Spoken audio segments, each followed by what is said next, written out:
poor girl was sold to rich family as maid, but a DNA test revealed a shocking family secret.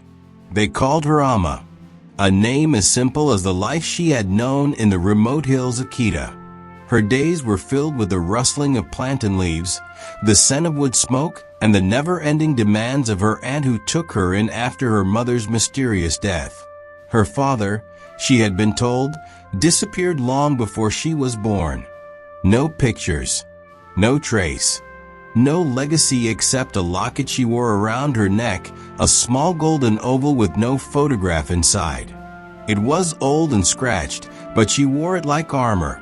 Amma was only 7 when her aunt, Auntie Dorcas, began to treat her more like a servant than a child.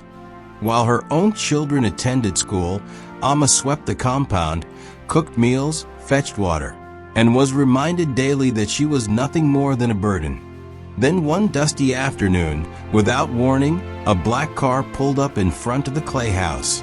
A strange man stepped out, well-dressed, sunglasses reflecting the sun, and a faint, cold smile on his lips. Words were exchanged in hurried whispers. Money passed hands. And just like that, Amma was sold. She remembered crying in the back seat as the car sped off, not understanding what was happening, only that her aunt hadn't hugged her goodbye. She was just cargo, purchased and discarded. The car journey led her to Accra, where towering mansions replaced mud huts, and the air smelled of imported perfume and glassy wealth. She was taken to a vast white villa surrounded by guards and thick security gates. The home belonged to the Boda family, famous, powerful, and impossibly rich. Amma was assigned to the kitchen staff, where she quickly learned to wash crystal glasses with precision, press linens without wrinkles, and serve without making eye contact. At only 9, she lived in the servants' quarters, was given a number rather than a name by the staff, number 6, and her only friend was a small garden where wild hibiscus bloomed. The staff whispered that Mr. Bodu, the patriarch of the house, was a cruel man, a businessman who had enemies in every industry and allies in none. His wife, however, was quiet, distant, always gazing at something invisible behind her painted eyes. Their only child, a boy named Kojo, was just a year older than Amma. He was rarely allowed to interact with the staff, but one day he wandered into the kitchen out of curiosity. Their first encounter was awkward. He asked her name, and she hesitated. "Amma," she said, voice trembling. That simple answer sparked a quiet friendship that grew over the years.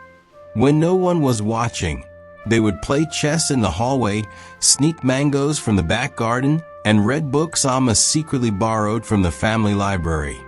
Despite being treated like invisible help, Amma was intelligent, brilliant, in fact. She taught herself to read fluently by age 12, absorbing everything she could from overheard lessons, forgotten newspapers, and late-night peeks into Kojo's textbooks. But at night, she would often stare at the ceiling of her narrow bed, clutching the old locket, wondering where she truly came from. Who had her mother been before poverty destroyed her?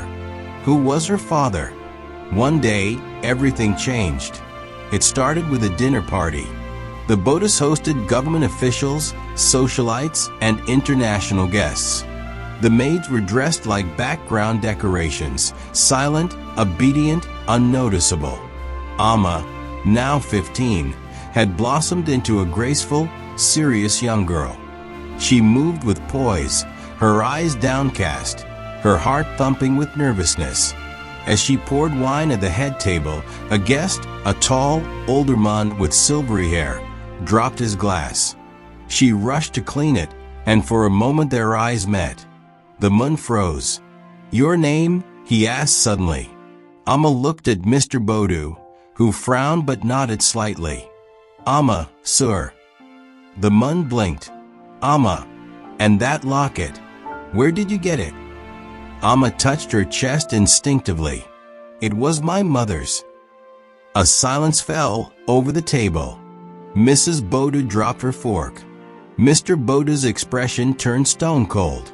The guest, who introduced himself as Dr. James Ofori, a geneticist and family friend, grew visibly shaken. "May I speak to you privately?" he asked Mr. Bodu. Later that night, Amma was summoned to the study. The room was dimly lit. Books lined the walls. Mr. Bodu stood by the window while Dr. Ofori sat behind a large oak desk. Mrs. Bodu was pacing, visibly anxious. Dr. Ofori held out a small kit. "Amma, would you allow us to take a DNA sample from you? Just a swab from your cheek. There's something potentially very important." Amma hesitated. "Why?" Mrs. Bodu spoke for the first time, her voice trembling. "Because you look like someone I lost a long time ago." Amma nodded slowly. A soft cotton swab brushed the inside of her cheek. The test was sent off immediately. The next 3 days were a blur. Amma wasn't allowed to return to the kitchen. She was moved to a guest room. Food was brought to her. She saw no one. Her only company was the weight of her thoughts. On the 4th day, the results arrived. Dr. Ofori returned with a thick envelope and an expression that could only be described as awe. "She is your daughter," he said, placing the document on the desk. "She is biologically the child of Mr. and Mrs. Bodu. There is no doubt." Silence exploded into confusion. Amma felt her knees weaken. What does that mean?" Mrs. Bodu was already sobbing, crossing the room, pulling Amma into her arms.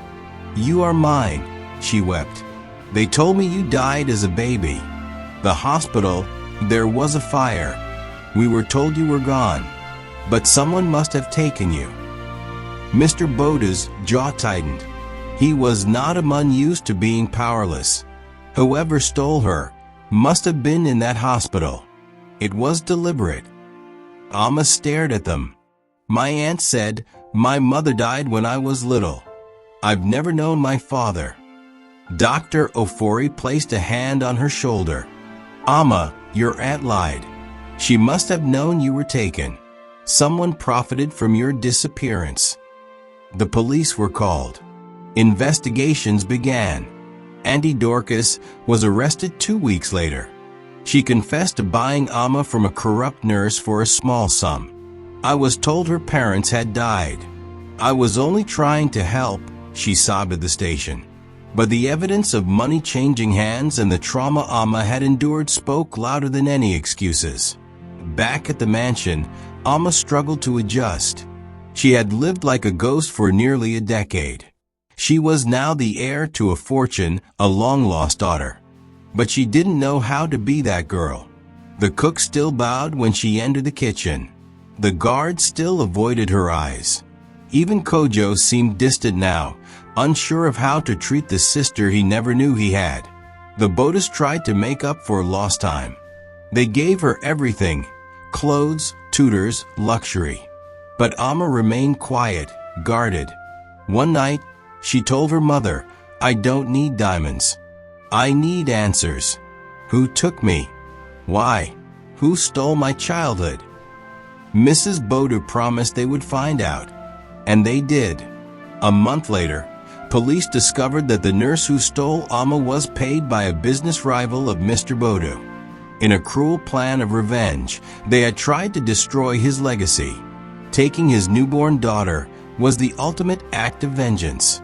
The rival died years later in an accident, never knowing the damage he'd truly caused. The revelation changed everything. Amma now understood the cruelty of the world she had been born into. She vowed to never forget the others like her, those hidden in kitchens, silenced by money, robbed of identity. She asked her parents to help fund a foundation that would find missing children, support abused housemaids, and sponsor the education of girls from impoverished homes. She named it the Golden Locket Foundation. Years passed. Amma grew into a powerful young woman, graceful and brilliant. She attended university in London, returned home, and became the face of change in the nation. But she never forgot her past. She often visited her old neighborhood in Kita, quietly sponsoring schools, building libraries, and offering scholarships. Kojo, now a lawyer, stood by her side. Their bond as siblings grew strong, built on memory and resilience. And one day, standing in front of a crowd of girls rescued from modern slavery, Amma told her story. "I was once told I was nothing. I was once sold like a possession. But now I know who I am. I am Amma Bodu. I am not a servant of fate. I am its master." The applause thundered. Cameras flashed. But she didn't smile for the fame. She smiled for the little girl in the kitchen, the one who once dreamed beyond the walls of a mansion. And for the first time, she truly felt free.